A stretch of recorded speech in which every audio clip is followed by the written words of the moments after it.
금융위원회 관련된 쟁점들이 너무 많아서 이 질의 시간에 다 소화할 수가 없어서 자료집을 만들었습니다. 여기에는 미소금융 등을 포함한 서민금융 활성화 방안하고 글로벌 금융위기 이후에 정부의 금융 관련 비상조치 내역, 또 금융소비자 보호제도와 관련된 논쟁거리, 또 가계부채의 실태 및 리스크 관리 방안 등을 주 내용을 했습니다. 이 자료를 만들 때 우리 입법조사처에서 전문가들이 꼼꼼하게 정리를 해서 만들었는데요. 정치 개발에 꼭 참고를 하시기를 바라겠습니다. 본 질의 들어가겠습니다. 서울 서대문갑 출신 한나라당 이성원입니다. 진동수 금융위원장께 질문하겠습니다. 저는 우리금융지주 특혜 시비에 대해서 질문하겠습니다. 우리금융지주 주식의 57%인 4억 5,900만 주를 예금보험공사가 지금 보유하고 있고, 지난 7월 30일 날 제22차 공자위에서 이 지분 매각을 할 때 기본 원칙을 공적자금 회수 극대화, 그리고 조기 민영화, 그리고 국내 산업의 바람직한 발전 방향 등을 종합적으로 고려해서 매각을 추진하겠다고 결정한 바가 있습니다. 이 사실 알고 계시죠? 예. 동위원회에서 지난 27차 같은 날에 우리 금융지주는 일정 수준 이상의 지분 매각 또는 합병 방식을 취하고 최소 입찰 참여 규모 등 구체적인 내용은 매각 주관사 등과 협의한 후에 추후 매각 공고 시 확정한다는 것을 밝히고 있습니다. 그리고 민간의 책임 경영이 가능한 방안을 우선적으로 고려하여 매각 추진한다고 이렇게 첨언을 하고 있습니다. 이 내용도 알고 계시죠? 네, 그런 전체적인 방향을 발표한 바 있습니다. 공적자금관리위원회가 제시한 이 매각 입찰 구조가 특정인과 특정 회사를 염두에 두고 제시한 것이라고 하는 소리가 나오고 있습니다. 먼저 우리금융에 투입된 공적자금 규모는 12조 7,663억입니다. 표에 나와 있습니다. 저렇게 지금 투입이 됐는데 지금 현재 회수된 내용은 5조 3,014억으로 회수율이 41.5%이죠? 네, 그렇습니다. 다음, 그래서 실제로 지금 여기 매각의 기본 그 세 가지 원칙을 얘기했는데 공적자금 회수 극대화라는 측면에서 좀 한번 제가 문제를 제기해 보겠습니다. 지금 우리금융 자본 지분의 57%를 매각하면 최소한 7조 4,649억을 회수해야 투입된 자금을 100% 회수할 수 있게 되어 있습니다. 이거는 그러니까 이 정도는 그러니까 57% 매각할 때 얻어야 되는 필수사항이겠죠. 지금 현재 공적자금 지난 97년 IMF 위기 이후에 지금 회수한 전체 회수 비율은 58.3%죠, 위원장님? 예, 그렇습니다. 예. 아직도 좀 70조가 회수가 안 되고 있는 상황입니다. 그런데 지난 2010년 4월달 우리금융지주 지분 9%를 블록세일로 시장에서 매각했을 때 가격이 1조 1,606억이었습니다. 요 시장 가격으로 지금 매각한다 하더라도 57%를 다 팔아도 목표액 대비 1,300억이 지금 부족한 게 지금 현실입니다. 그런데 하나금융에서는 57% 중 30% 정도를 2조 원대 자금으로 인수하고 나머지 지분은 하나금융 주식과 우리금융 주식을 맡겨나는 방식으로, 그리고 시혜를 담은 약간 흑백 옵션을 무기로 인수전에 나서고 있다고 하는데, 이렇게 되면 공적자금 극대가 가능한가요? 어떻습니까?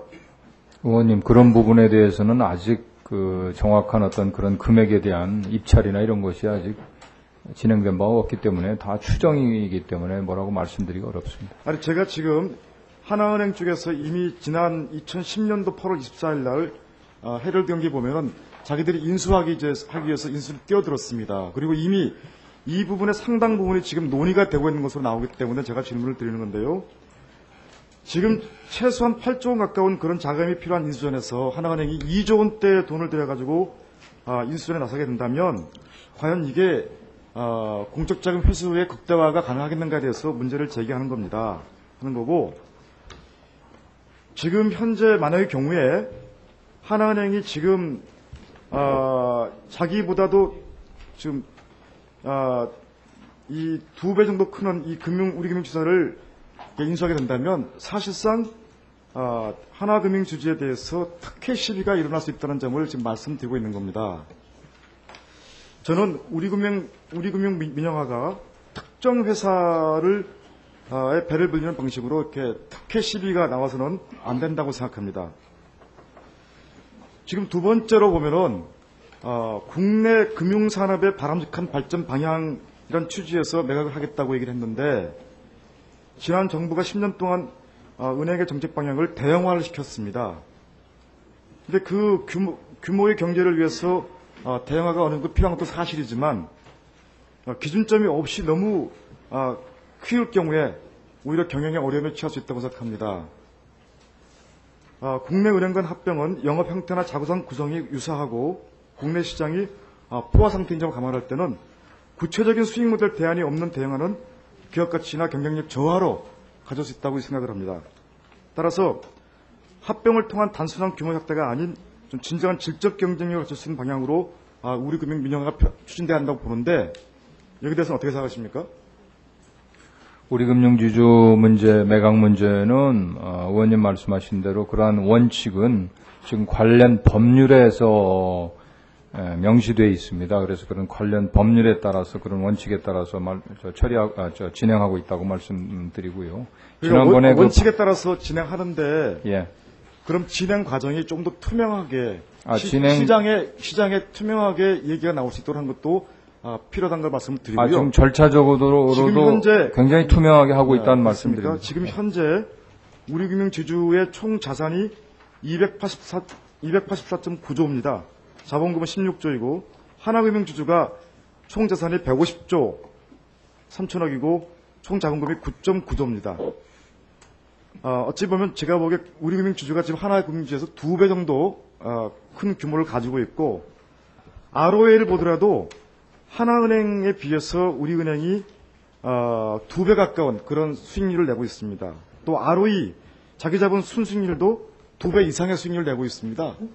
그런데 이렇게 2배 이상 수익률을 내고 있는 회사를 특정한 회사에 귀속시키는 방식으로 합병을 한다는 것은 저는 상당히 불합리한 결과를 가져올 수 있다는 것을 거듭거듭 말씀을 드리겠습니다.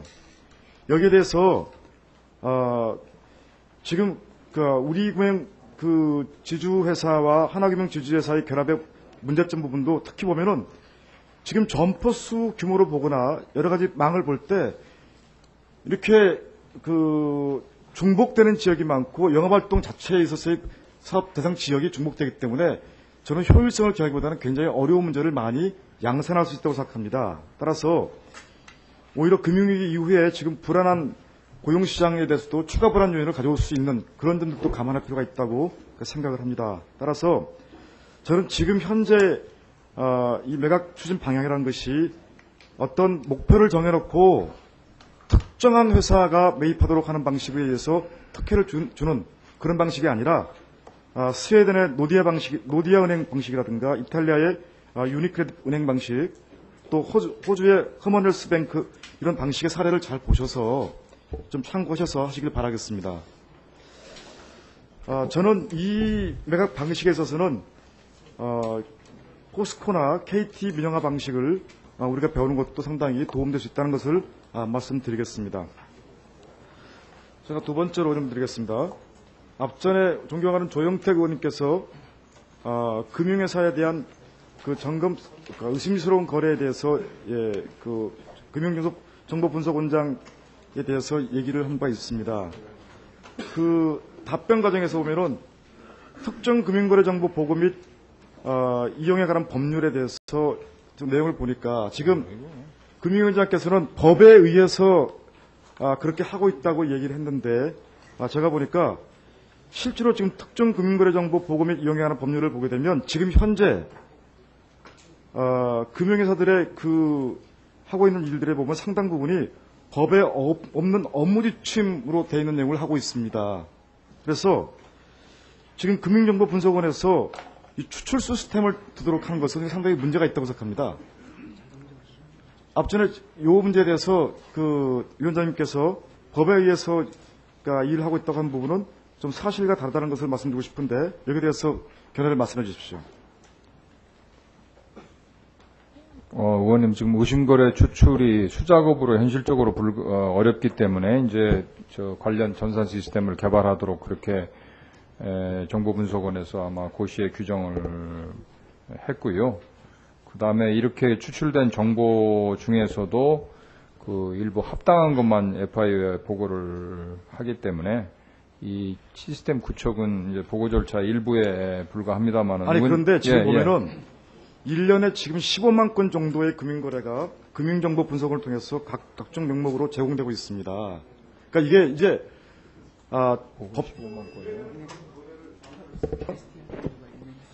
거래를 찾기 위해서 하는 것은 그러니까 의미가 있지만 지금 현재 보면은 1년에 14만 건의 거래 내역 분석 중에서 7천 건의 거래 내역을 검찰청하고 경찰청, 국세청, 관세청, 금융위 선관위에 보고가 되고 있습니다.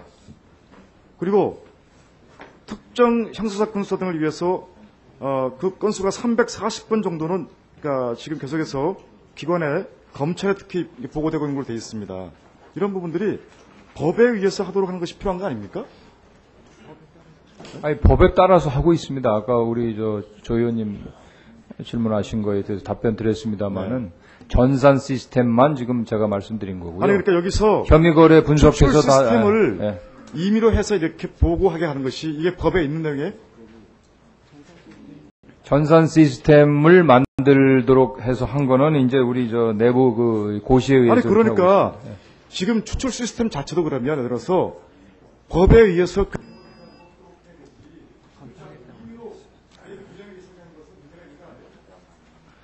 의원님, 보고하도록 하고 있는 것은 법에 의해서 하는 건데, 다만 현실적으로 이것을 다 수작업으로 하는 것이 어렵기 때문에 저희가 이제 정보분석원에서 관련 전사 시스템을 만들어가지고 추출해서 보고를 하라 이렇게 했던 대목인데, 그 대목이 과연 법적으로 문제가 없느냐 하는 부분에 대해서는 검토를 하겠습니다. 그러나 전체적으로 지금 저희 금융회사들이 이러한 그 혐의 거래를 보고하고 하는 것은 그 관련 법률에 따라서 그 정해진 절차와 방법에 따라서 하고 있다는 말씀드립니다. 그 다음에 아까 예.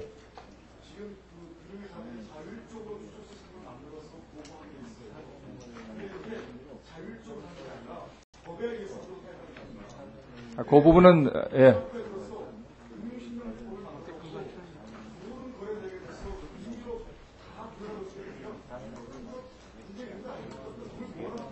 그런 법적인 문제에 대해서는 검토를 하겠습니다만은 지금 현재 그 보고 자체는 그 관련 법에 따라서 하고 있다는 말씀을 드리고요. 그 다음에 혹시 오해가 있을까봐 제가 한 30초만 우리금융지주 민영화 관련해서 우리 이 의원님께서 어떤 그 특정 그 은행 쪽에 합병만을 전제로 해서 쭉 말씀을 전개해 주시기 때문에 오해가 있을 수 있습니다. 지금 현재 그 의원님들께서 잘 아시다시피 우리금융지주 매각 문제는 국회에서 그 추천된 그 위원이 포함된 공적자금관리위원회에서 거기서 아주 세밀한 사항까지 논의해서 진행하고 있다는 말씀을 드리고요.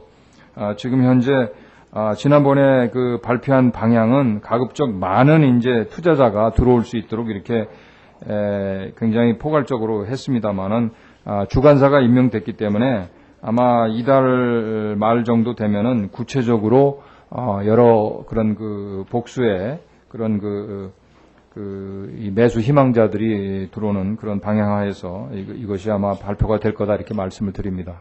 저희가 절대 어떤 특정한 이런 저기에서를 전제로 하고 있지 않다는 말씀을 거듭 말씀드립니다. 예, 수고하셨습니다. 예, 그렇게 하시죠.